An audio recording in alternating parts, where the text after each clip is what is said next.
to the rise in conflict-related sexual violence, which has increased around more than 33% compared to the similar timing of last year.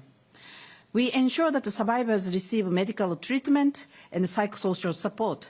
Our team are providing life-saving supplies, supporting health facilities to deliver post-rape care, and helping women and girls rebuild their lives through cash assistance, vocational training, and community resilient programming.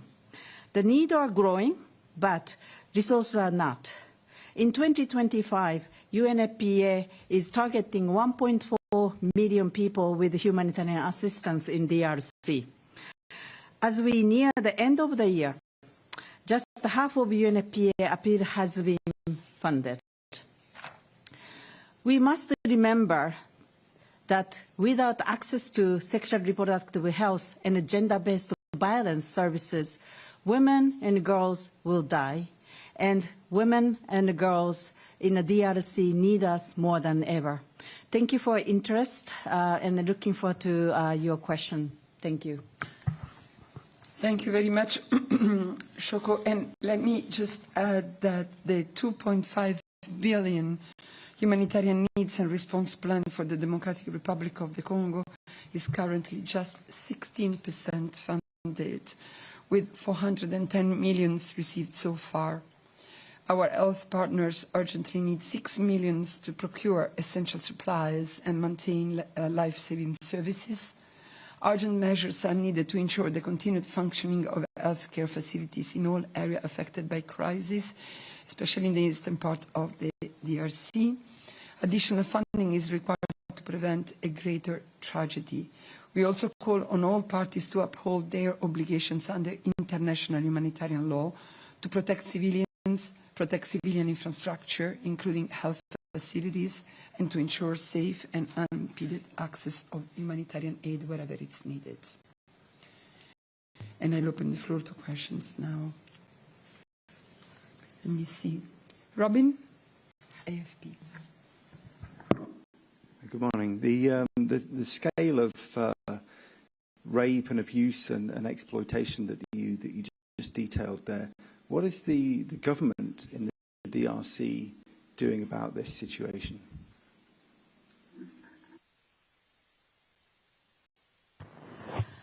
Yes, indeed. I actually met Minister of Social Affairs and Humanitarian Actions in the DRC, and then she was really passionate. She was really emotional, I must say, knowing what's happening in the east side.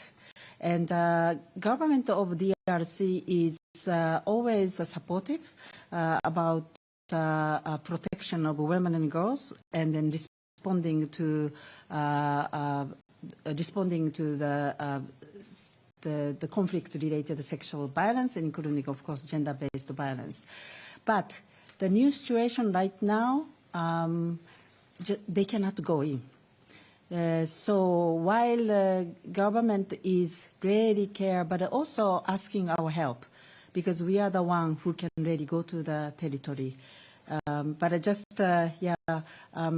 want to highlight that we get good support from the government for this issue. Thank you. Other question in the room? I don't see any. Let me see if on the platform we have anybody who has comments or questions for you. I don't see any. So thank you very much, Shoko, for coming and telling us about this important mission, and also putting the spotlight on this other terrible situation which we've been seeing for such a long time in DRC. So I'd like to ask now Eber to join us on the podium. Thanks again. Thank you. If I find the...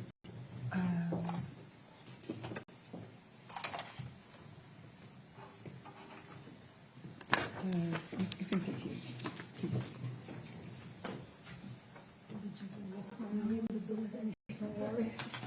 I know the building is complicated these days. Thank you very much. So I think you have already met Aber Etefa, the Senior Regional Communications Officer and spokesperson for the Middle East, North Africa and Eastern Europe of the World Food Programme. I think you briefed already the journalist at last briefing, and you are here to give us a further update on the situation in Gaza. Thank you.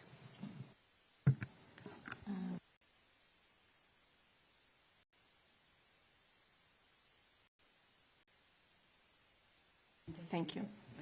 Yeah, thank you for having me one more time, and happy to provide further updates on the situation in Gaza on behalf of the World Food Programme. I think on Friday we had some developments on access, on deliveries. Over the weekend we've seen also some further developments. So let me walk you through the latest on our operations on Gaza. So I think since the ceasefire started on the 11th of October, we've now have over 530 trucks into Gaza supporting bakeries, nutrition programs, general food distributions. So far, we've had over 6,700 tons of food. That's enough for close to 500,000 people for 2 weeks. Daily deliveries continue, and they are now averaging around 750 tons. That's much better than what we had before the ceasefire, but it's still well below our target, which is around 2,000 tons every day. With full access, we plan to restore regular food distribution networks, expanding to 145 distribution points across Gaza. When I briefed on Friday, I mentioned that we've had now 5 distribution points over the weekend. This is now up to 26 distribution points operating, with more reopening as the conditions permit. Most of these distribution points are in the south and center of Gaza, Deir al-Balah, Al-Nusayrat, Khan Yunis, Al-Mughazi, Al-Bareji, and the response has been really overwhelming.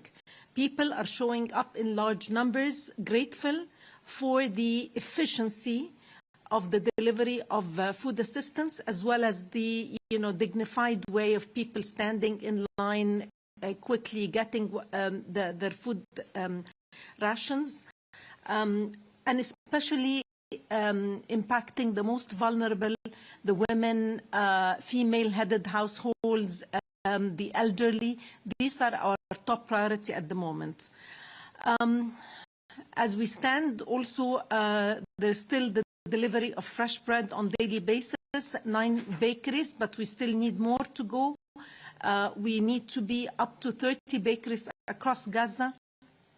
But for this to happen, we need large quantities of wheat flour. We need to up the game in terms of the delivery of more food supplies, and specifically wheat flour, to be able to get the 30 bakeries. As we speak, 500,000 people are benefiting from these, from the fresh bread, distributing around 100,000 bundles, 2 kilograms each, to help families.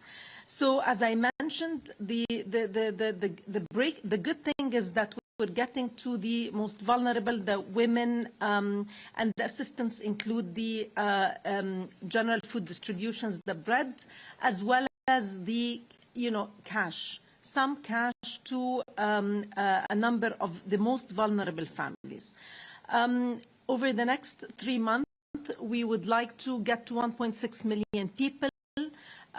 We're also scaling up the nutrition support for the pregnant and nursing mothers, and very important that we get into the North Gaza. We've managed to get some distributions in Gaza City, but not at the scale that we would like to see. It's very important that we get all the food, all the border crossing points open at the moment. Since Friday, and since we spoke, we still have only Karam Shalom and Zikim only open for the deliveries, which does not really serve the north. So it's very important that we get into these border crossing points. Sustaining the ceasefire is vital. It's really, it's the only way we can save lives and push back on the famine in the north of Gaza. Full implementation will allow WFP to operate at the scale required for this crisis and effectively support all the partners and the distributions on the ground.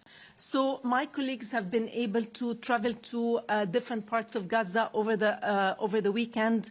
So we have, I can give you some, description of what people are telling them. I think my colleagues, I spoke to them this morning, they said that some of the women showing up in the distribution centers are saying that before the bread distribution began, they relied heavily on neighbors and friends. One woman lost her husband.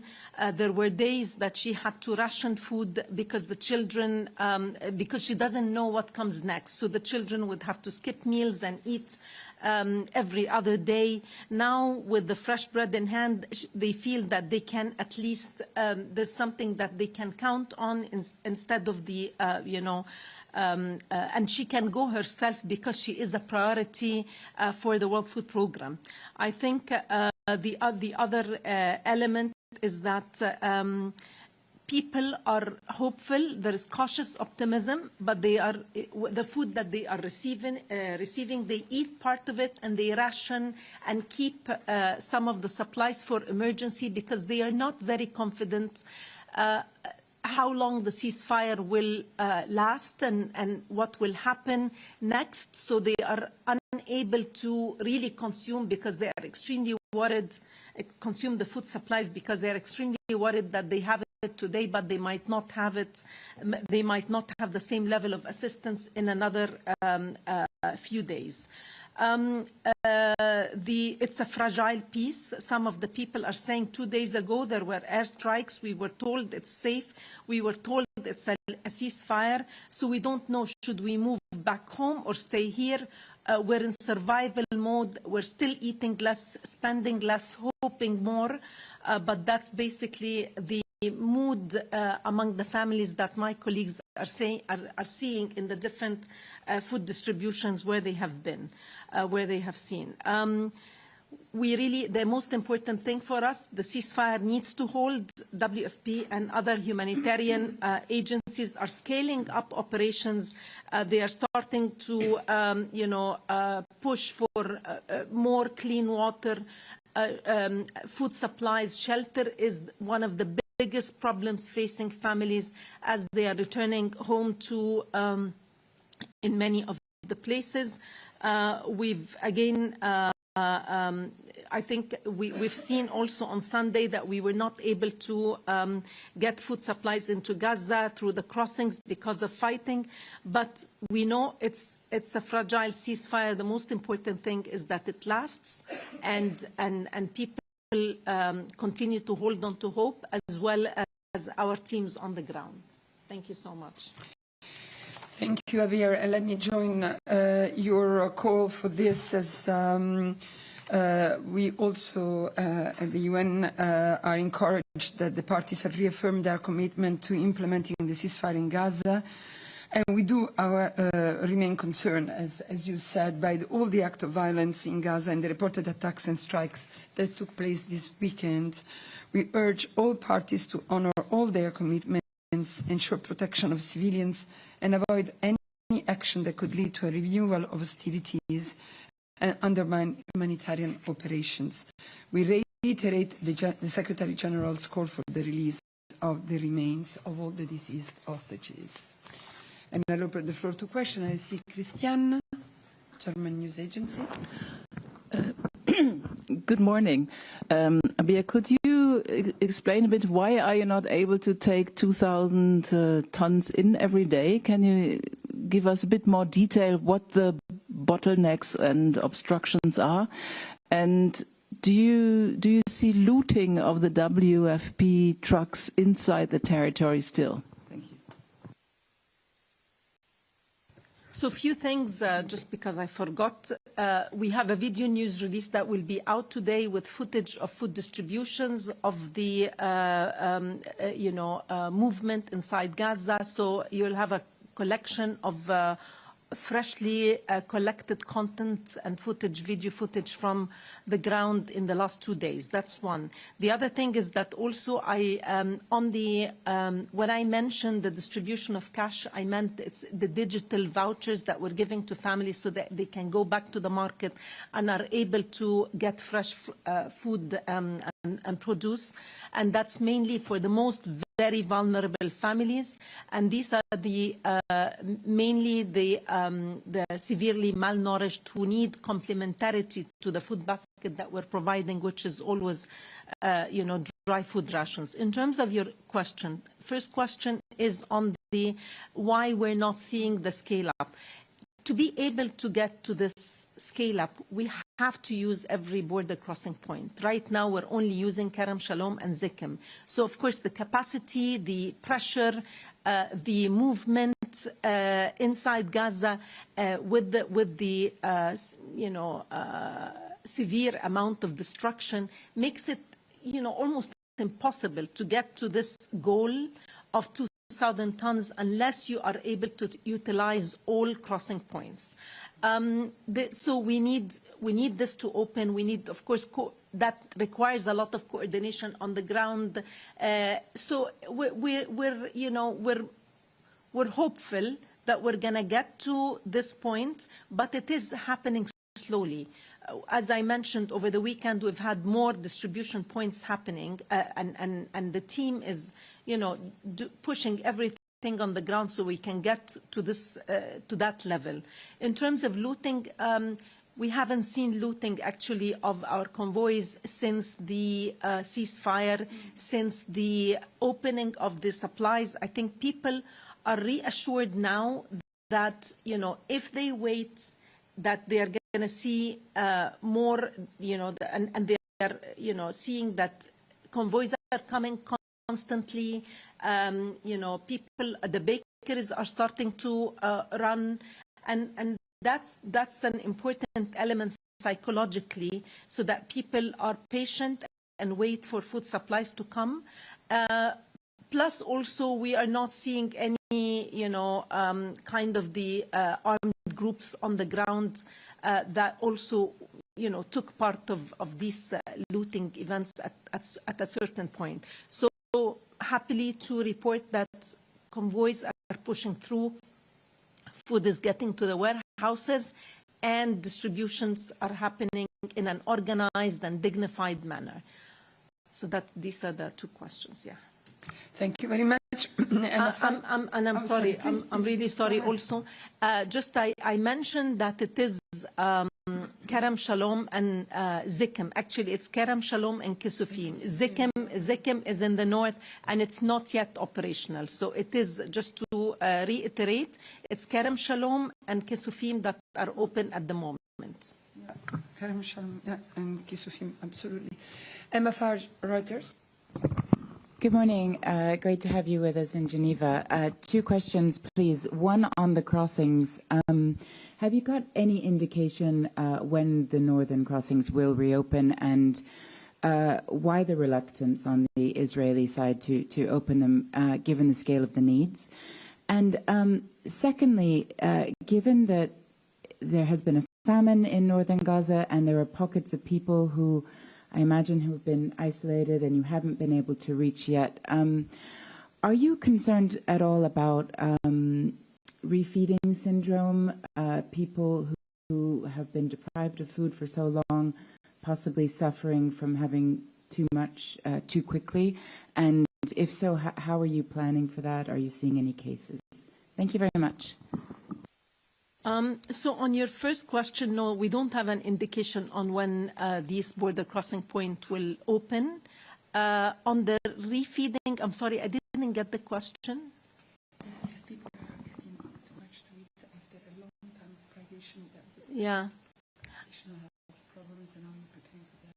I think I'm not sure that we have the enough food for the whole population to see that we have a refeeding syndrome. I think people are just like still what they are getting is, you know, is enough, but it's not too, and as I mentioned, people are nervous about the future of the ceasefire and whether they'll continue to get access to food or not. But we have not heard from on the ground that there is a refeeding program, a problem.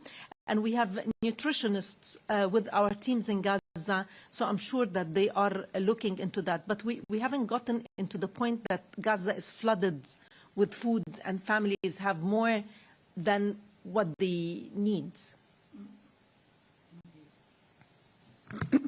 Other questions in the room? To Adair? Isabel Sacco, Spanish News Agency. Thank you. Just on the weekend, we all expected Rafah to open. So were you doing preparations for that at any moment? Were you really ready to use this crossing point? And if yes, what are you are still preparing to use Rafah? Thank you. At the moment, we're using Kerem Shalom, and we will continue to use Kerem Shalom for sending supplies. I don't know if Rafah is yet operational for commercial and for you know, for humanitarian cargo. So I don't think we have immediate plans to use Rafah. We will continue to use Kerem Shalom in the south to push supplies into Gaza. And it's unlikely that it's going to be used for humanitarian cargo given the level of destruction as well. Yeah. Okay, Robin, AFP. Thank you. What about fresh food, bringing fresh food into Gaza? How much of that have you been able to bring in? And secondly, food that makes it to markets. Do you have an indication of what sort of prices staple foods on markets are going for? Because we've heard reports in the past that things which are available to buy are extremely expensive and beyond the reach of a lot of people. So traditionally, our food basket will not include fresh food or produce because of the you know, fragility and vulnerability of these you know, food items in terms of spoilage. But this is why it's very important that we keep the voucher program, because that allows people to go to the markets and to get what they need in terms of fresh food supplies, whatever is available. This is why it's very important, and we always advocate for the commercial supplies to get in. I mean, humanitarian aid and supplies will not be the only solution for, you know, dealing with severe malnutrition and, you know, and having a complete food basket. So it's very important that we see that commercial supplies get in. Now, in terms of the, we've seen reports that, you know, because supplies are getting in, the food prices have dropped, but not to the level that it can be affordable. There's still a huge problem of access. People you know, can find food in the market, but it's out of reach because it's extremely expensive. We believe that, I think prices have gone down, and we're trying to, this is why it's very important to get to the most vulnerable. 200,000 people should be getting these voucher programs to be able to access food in the market. So I think we're hoping to get the private sector to continue to push and get supplies in the market. Well, yeah.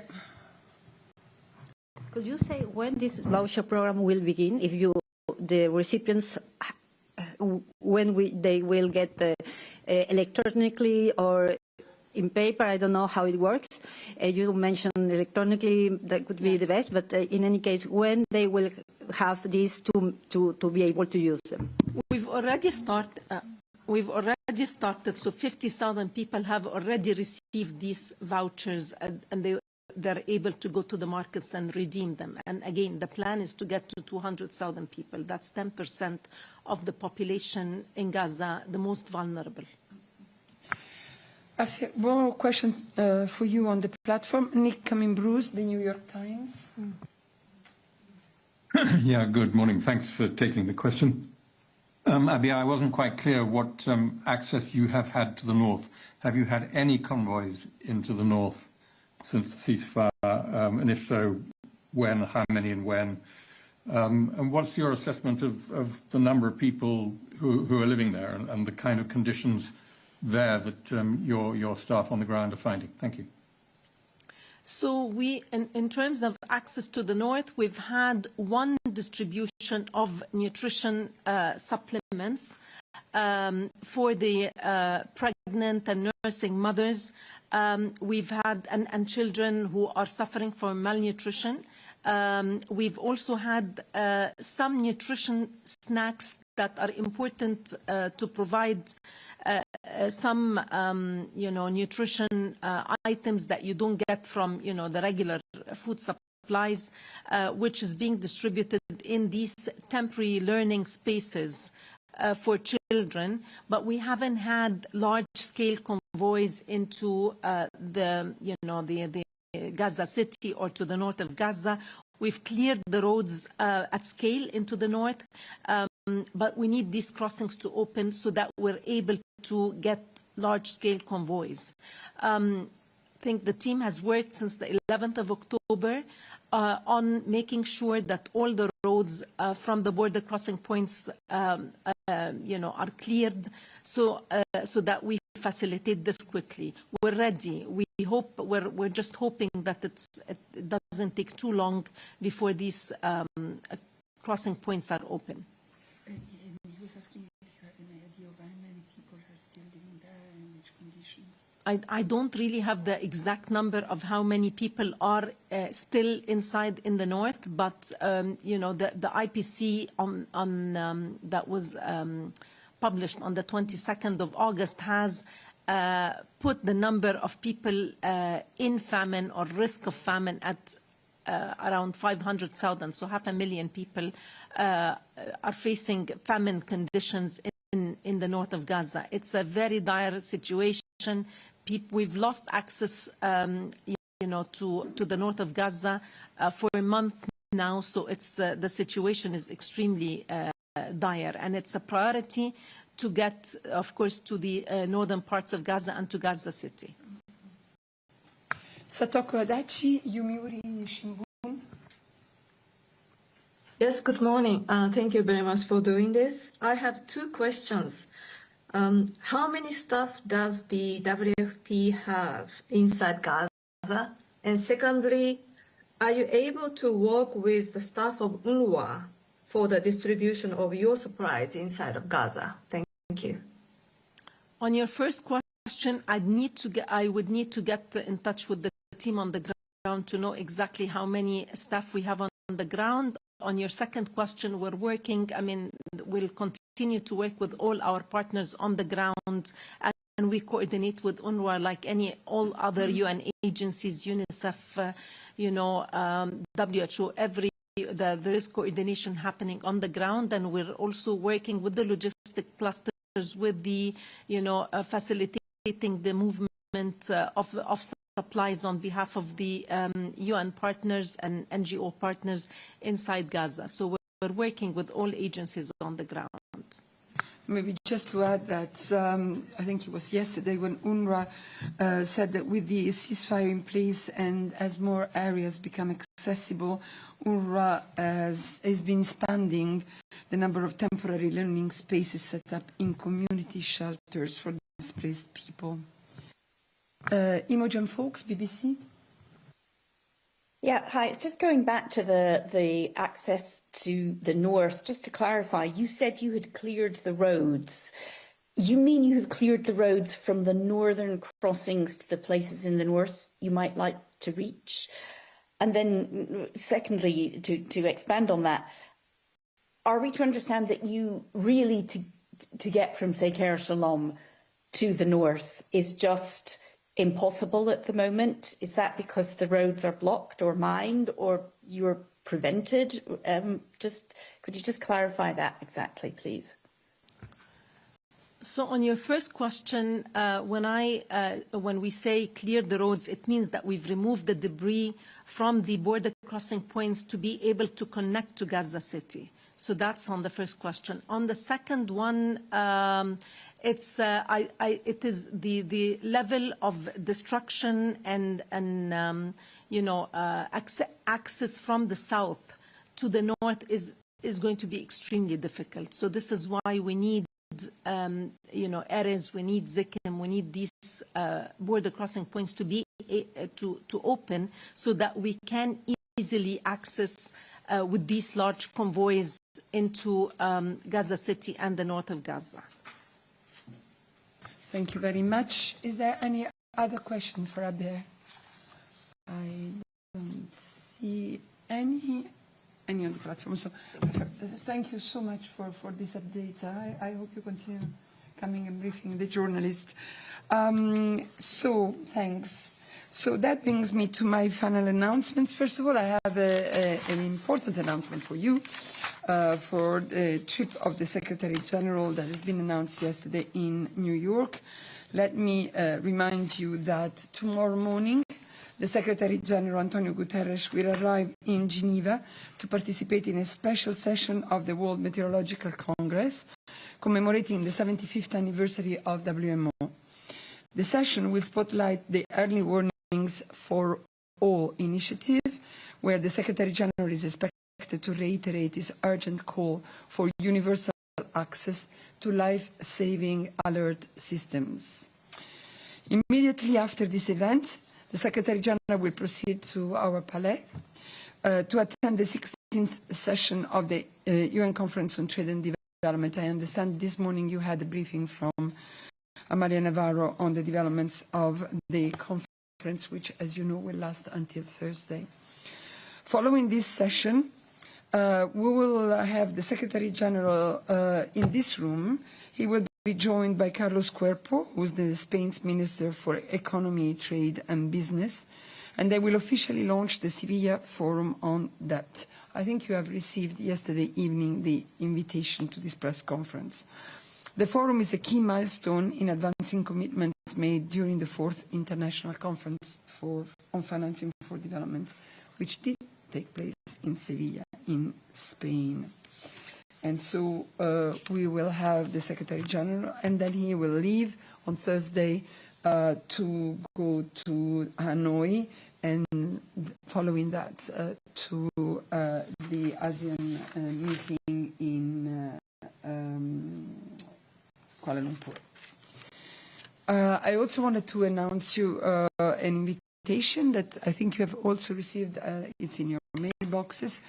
On the 24th of October, we are going to mark the official 80th anniversary. We'll be speaking a lot about that, but on the 24th of October, we will officially commemorate the 80th anniversary of our organization. We will do so in a little ceremony in the Salle des Pas Perdus, where we will also open the photo exhibition UN at 80, Shared Lives, Shared Future. It will be, as I said, on Friday at 12 noon, so just after the briefing. You are invited to attend this ceremony, which will be held with the Director General of the UN Office at Geneva, Mrs. Tatiana Valovaya. The exhibition that you will see will present 27 powerful stories showing how the UN makes a tangible difference in people's daily lives, from advancing peace and security to providing humanitarian aid, as we have just heard, fostering sustainable development and promoting human rights. Two of the individuals that are featured in the exhibition will also be there to deliver remarks together with the Secretary General. Just to inform you that this is the Geneva leg of a global initiative initiative organized by our Department of Global Communications in collaboration with the UN Information Centers and the permanent missions of Italy, Slovenia, and Switzerland in New York. The full online version is much bigger, it's about 200 stories from 193 countries. They will be featured on the UN80 web page, and there will be there additional information about all the events in the world and also about the individuals that are featured in these images. Let me see if I have another press conference, sorry to remind you. This is on Monday, 27th of October at 10:30. The Minamata Convention on Mercury will, colleague will brief you on what to expect at the 6th meeting of the Conference of the Parties to this convention, which will take place in Geneva from the 3rd to the 7th of November. The speakers will be Monika Staniewicz, Executive Secretary of the Convention, and Brenda Kirk, the Senior Coordination Officer of the Convention. And I think I have told you everything we have. Emma. Is it possible to ask a couple of questions on Gaza to WHO and OCHA? And of course. I also had a question for Claire, if possible. Let me see for Claire. Yeah, Claire is there. Jens is in the room, so I will invite him to the podium. And we also have other colleagues ready to answer a question on Gaza, including WHO. I think Tariq is there.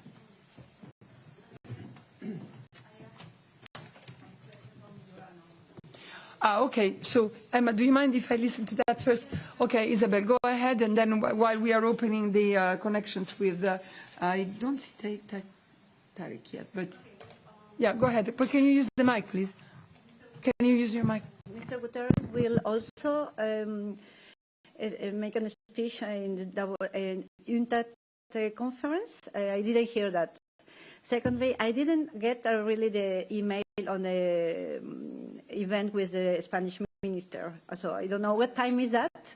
And finally, given the fact that we will have we have rarely the Secretary General here, will we be able also to ask a few questions of news? Thank you. Okay.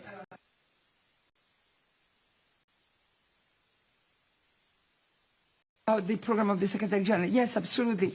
As I said, the Secretary General will speak first at the WMO Congress, and they will have some interactions with the participants in the Congress, and then he will move here and he will speak to the UNCTAD 16. He will also be accompanied by a number of representatives of the regional groups. Then we will have a family photo opportunity, and then they will all come here for the press conference. The press conference invitation, I have sent it to you all yesterday evening. It was pretty late. Yeah, it was about 8 o'clock. I remember perfectly the time because it was late. But definitely, yes. The speakers to the conference will be, as I said, the Secretary General, Carlos Cuerpo, the Minister of Economy, Trade and Business of Spain, and Rebecca Greenspan, the Secretary General of UN Trade and Development, and Lee Junhua, the Under-Secretary General, United Nations Department of Economic and Social Affairs, will be there, will be here on this podium to launch the Sevilla Forum on Debt. The Secretary General will have to depart after the opening statement, so I don't think we will have an occasion to ask him questions. However, Mrs. Greenspan and Mr. Lee Junhua will be staying over together with the Minister of Economy, Trade and Business of Spain to answer your questions. So it will be a proper press conference only. He will have the time only to do the opening statements, but then he will have to leave. But you will hear from him definitely on this occasion. I don't think anybody who's not accredited to the UN is listening to me now, but I tell you, in case you have colleagues that have been accredited to UNCTAD. In particular, if these colleagues don't have the permanent accreditation to UNOG, they will have to register for the conference as explained in the advisory that I've sent out yesterday night.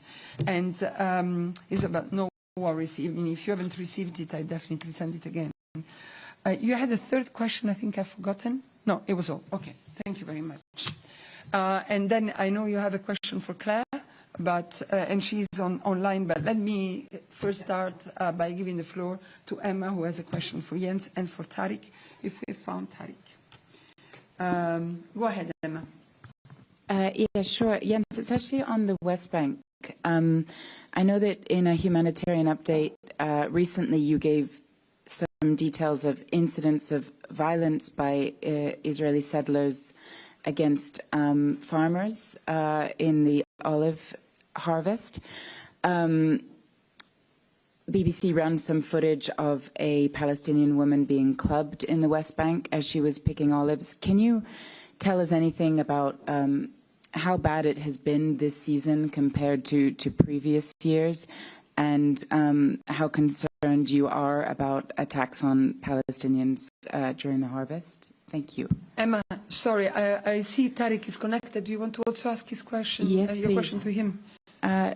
Morning, Tariq. It was actually on Rafah and medical evacuations. Do you have any indication when that corridor will be reopened, and how big a difference will that make to the enormous backlog? Thank you. Start with Jens. Yeah, thanks, Emma. I'll need to read into that West Bank thing, so if we can take that separately. Of course, we're always concerned about settler violence, and we have seen an uptick in that, but I'll have to look into the exact numbers in our reports for you. Thank you. Tariq? Hi, thank you very much. So I can't really tell you when it will open, but as I said, we need all these referral pathways to open as soon as possible, so we can, as you rightly mentioned, clear this backlog and try to get as many people as possible. Over 15,000 people need to be medically evacuated, including more than 3,000 children. We will, as we have done in the past, we have been informing about the evacuations. So just stay tuned. We'll provide the information. And also, you have seen the 60-day plan that we issued on Friday, and one of the things that is a priority in the next 60 days is to scale up medical evacuations to get to 50 patients and an accompanying person per day. So basically, to match what was the number of people getting out to get medical care before the escalation of hostilities. So we'll keep you posted on that. I'm lost now. Who had a question for Claire? You did. Okay, go ahead. She's listening. Good morning, Claire. I hope it's going well over there. I understand that you're going to be discussing a little bit this week the financial situation of the WMO, and I profess ignorance on this. I'm just wondering, has the U.S. also cut contributions to the WMO, and can you give us any details if so? And are you also affected by the overall retrenchment of European donors given security priorities? Can you just tell us what the situation is and what you will be discussing this week? Thank you. Yeah, so the financial situation will be discussed on Thursday. It is live streamed, so you can access it. I think it's Thursday morning, probably most of Thursday actually. So please please tune into that for more information. Yes, the US, as with all other UN agencies, the US is a major contributor. We are still awaiting assessed contributions from the US, awaiting quite anxiously. The US delegation is here and is playing, a very active, very constructive role in discussions.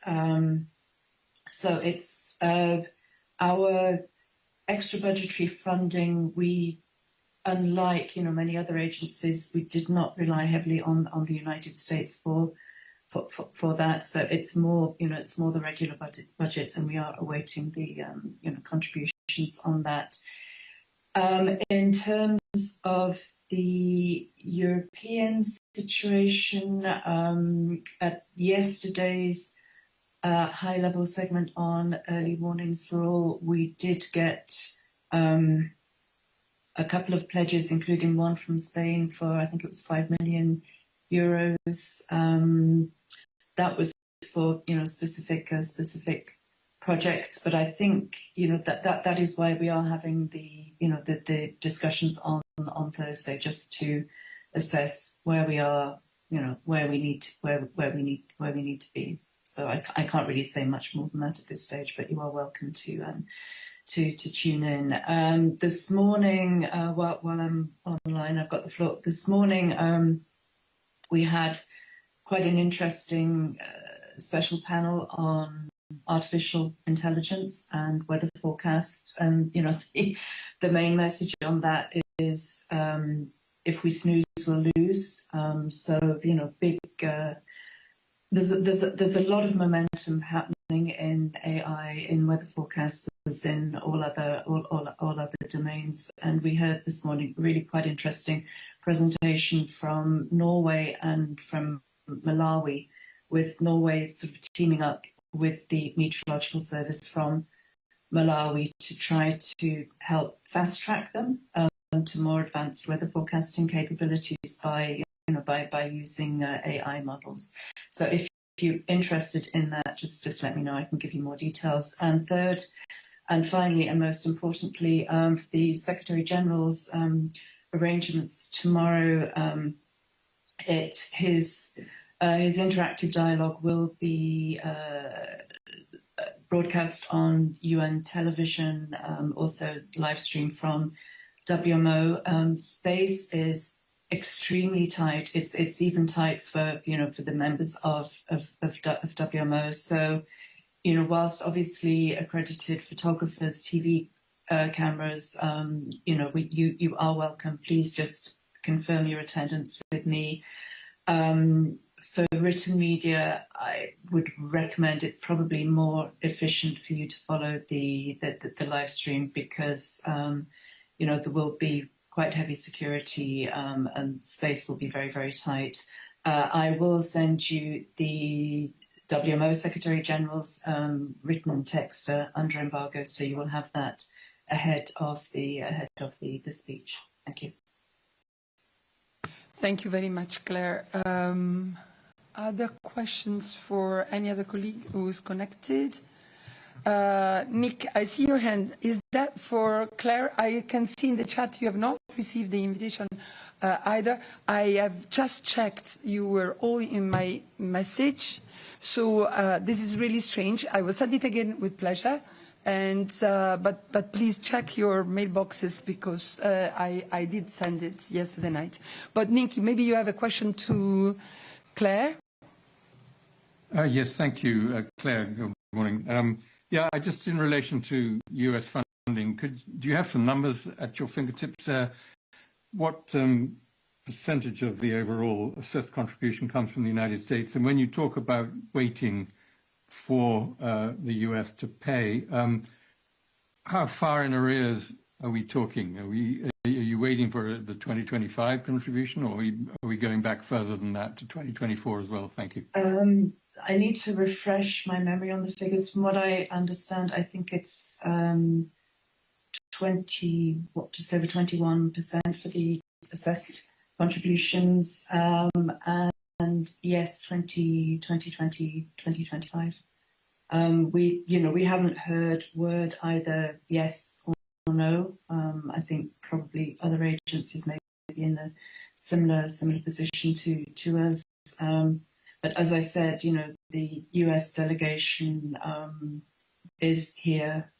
They are, playing a very constructive, very active role in the discussions. So, and as the WMO Secretary General has said time and time again, whether climate and water know national borders. This is why global collaboration really is a key, and that is one of the main messages of the WMO's 75th anniversary, that, we've been exchanging data, for 75 years now.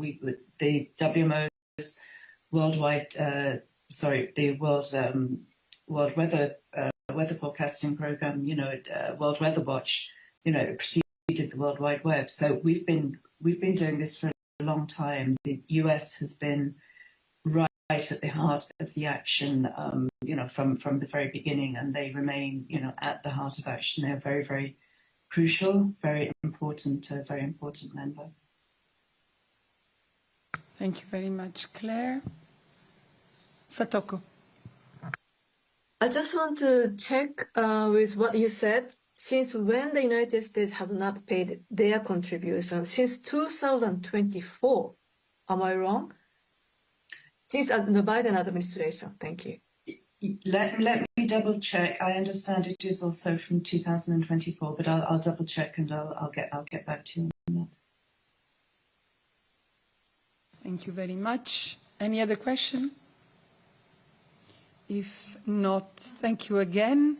I think I'll see you all for the press conference of the Secretary General, and then we will see, of course, each other on Friday, and hopefully at the ceremony for the 80th anniversary. So thank you very much, and I'll send again the invitation just now. Thank you.